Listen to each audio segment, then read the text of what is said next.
ஒரு காலத்தில் ஒரு அழகிய பெண் இருந்தாள். அவளின் பெயர் சிண்டெரெல்லா. அவளுக்கு ஒரு அன்பான அப்பா இருந்தார்.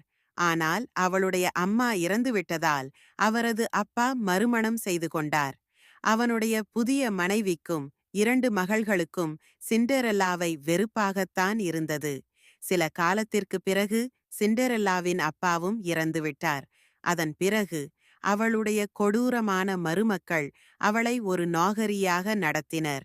வீட்டில் எல்லா வேலைகளையும் அவளிடம் செய்து கொண்டார்கள்.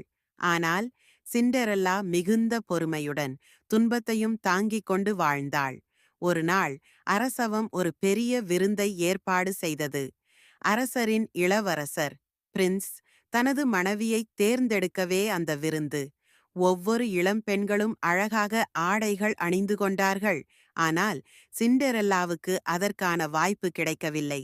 அவள் மிகவும் துக்கமாக இருந்தபோது அவளுடைய மேஜிக் கதர் அம்மா, ஃபேரி காட்மதர் தோன்றினாள். அவள் தனது மந்திரத்தால் சிண்டெரெல்லாவுக்கு அழகிய உடை, ஒரு பொன்னான வண்டி, நல்லெண்ணெயால் செய்யப்பட்ட குதிரைகள் மற்றும் அழகிய காலணிகளை கொடுத்தாள்.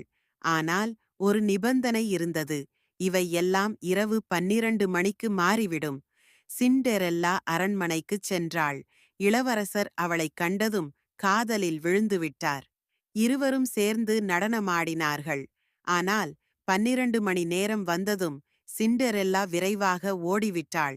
அவளுடைய ஒரு கண்ணாடி பொருத்தமான காலணியை, கிளாஸ் ஸ்லிப்பர், இழந்துவிட்டாள். இளவரசர் அந்த காலணியை எடுத்துக்கொண்டு அதற்கு பொருத்தமான பெண்ணை தேட ஆரம்பித்தார். பல பெண்கள் அந்த காலணியை அணிந்தும் பொருந்தவில்லை. இறுதியாக சிண்டெரெல்லாவும் முயற்சி செய்தாள். காலணி அவளுக்கே சரியாக இருந்தது. இளவரசர் மிகவும் மகிழ்ந்தார். அவர்கள் திருமணம் செய்து கொண்டார்கள் மற்றும் சிண்டெரெல்லா வாழ்நாள் முழுவதும் மகிழ்ச்சியாக வாழ்ந்தாள். கதையின் நற்சிந்தை: நல்ல மனம் கொண்டவர்கள் கடைசியில் வெற்றி பெறுவார்கள். பொறுமை மற்றும் நம்பிக்கை என்றென்றும் வெல்லும்.